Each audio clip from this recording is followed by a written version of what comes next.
প্রিয় শিক্ষার্থী বন্ধুরা, ফিজিক্সের চলতরিৎ অধ্যায়ের এসএসসি ফিজিক্সের চলতরিৎ অধ্যায়ের একটা অঙ্ক, খুবই বহুল প্রচলিত একটা অঙ্ক। প্রায় বেশিরভাগ বোর্ডে এটা আসে।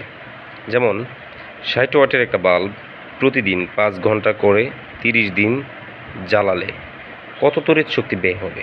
অর্থাৎ তড়িৎ শক্তি কতটুকু ব্যয় হবে সেটা তোমার কাছ থেকে জানতে চেয়েছে।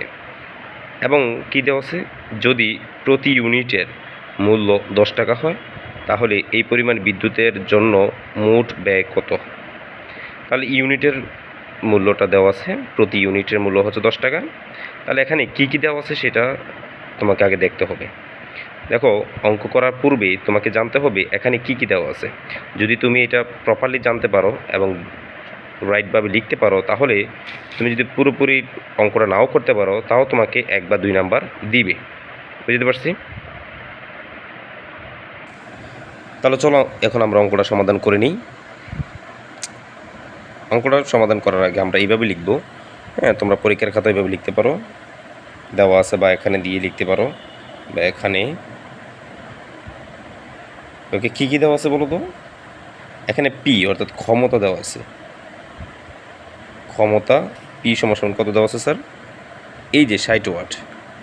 ওয়াট দেখো এখানে এটা যে পি, এটা আমরা বুঝবো কীভাবে? এটা যে ক্ষমতা, এটা বোঝানোর জন্য এই যে সংখ্যার পাশে আমাদের কী লেখা আছে? ওয়াট লেখা আছে। অর্থাৎ ওয়াট হচ্ছে ক্ষমতার একক। যেহেতু এটা ক্ষমতার একক দেওয়া আছে, তার মানে এটা হচ্ছে ক্ষমতার মান, অর্থাৎ পি। পি মানে পাওয়ার। ওকে, তাহলে এখানে 60 ওয়াট। ওকে, পি দেওয়া আছে। তারপরে কী কী দেওয়া আছে দেখো তো? এখানে দেওয়া আছে প্রতিদিন 5 ঘন্টা করে, প্রতিদিন 5 ঘন্টা করে 30 দিন চলে। মানে বিদ্যুৎটা হচ্ছে প্রতিদিন 5 ঘন্টা করে চলে এবং 30 দিন, অর্থাৎ সময় দেওয়া আছে। তাহলে আমরা লিখতে পারি সময় টি সমান, যেহেতু 5 ঘন্টা করে চলে এবং কতদিন? 30 দিন। তাহলে আমরা 5-এর সাথে 30 গুণ দিতে পারি এবং 5 30 হচ্ছে 150। তাহলে আমরা সময় পেলাম কত? টোটাল 150। ওকে, তাহলে আমাদেরকে এখানে বের করতে বলছে কি? তড়িৎ শক্তি। তাহলে আমরা লিখতে পারি তড়িৎ শক্তি। ওকে, তাহলে আমরা ডব্লিউ দিয়ে প্রকাশ করতে পারি। তড়িৎ শক্তি ডব্লিউ সমান ওয়াট। তাহলে এখানে আমরা জানি, দেখো প্রিয় শিক্ষার্থী বন্ধুরা, তোমরা যদি এই অংশটা যদি লিখতে পারো তাও তোমাকে 1 নাম্বার দিবে। তোমরা হয়তো এই প্রশ্নটা দেখিয়ে মানে মনে হয় যে অনেক বিশাল বড়, হ্যাঁ আমরা কিভাবে দিব, এরকম ভয় পাওয়ার কিছু নেই। তোমরা এই প্রশ্নটা দেখার সাথে সাথে তোমরা এই যে এগুলো যদি লিখতে পারো, ক্ষমতা পি সমান 60 ওয়াট, সময় দেওয়া আছে, তড়িৎ শক্তি সমান ওয়াট বের করতে বলছে, ঠিক আছে? তাহলে এটা লিখতে পারো তাও তোমাকে 1 নাম্বার দিবে, অর্থাৎ সেটা গ হোক এবং কিংবা গহ হোক, ঠিক আছে? তাহলে আমরা জানি ব্যয়িত শক্তি অর্থাৎ তড়িৎ শক্তি ব্যয়, হ্যাঁ আমরা ব্যয়িত তড়িৎ শক্তি বলতে পারি বা তড়িৎ শক্তি ব্যয়িত বলতে পারি, সমস্যা নেই। হ্যাঁ, ব্যয়িত তড়িৎ শক্তি। তাহলে আমরা ব্যয়িত শক্তিটা বের করে ফেলি। ব্যয়িত শক্তি ডব্লিউ সমান P into T by 1000 unit. হ্যাঁ, তাহলে ইউনিট আমরা জাস্ট এভাবে প্রকাশ করি, ইউনিট। তাহলে পি এর মান তো অলরেডি দেওয়া আছে, পি এর মান হচ্ছে 60 আর টি হচ্ছে 150 আর সূত্রের হচ্ছে 1000। তাহলে অঙ্কটা করার জন্য আমরা একটু ইউনিটে এভাবে লিখে দিই। ওকে, তাহলে দেখো ই শূন্য কেটে দাও, এ শূন্য কেটে দাও। তাহলে উপরে থাকে কি 6 15 কত হবে? 6 15 হচ্ছে 90 আর নিচে থাকে 10। এ শূন্য এখন কেটে দাও, তাহলে 9 থাকে, অর্থাৎ 9 ইউনিট। তাহলে 9 ইউনিট বেরিয়ে গেল, সেটা হচ্ছে ডব্লিউ অর্থাৎ ব্যয়িত শক্তির মান। এখন দেখো তো বন্ধুরা, এখানে কী দেওয়া আছে? প্রতি ইউনিটের মূল্য কত? 10 টাকা। তাহলে আমরা লিখতে পারি, সুতরাং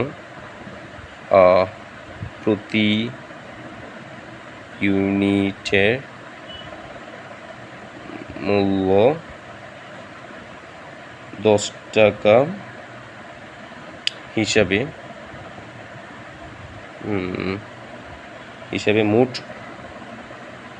মোট তড়িৎ ব্যয়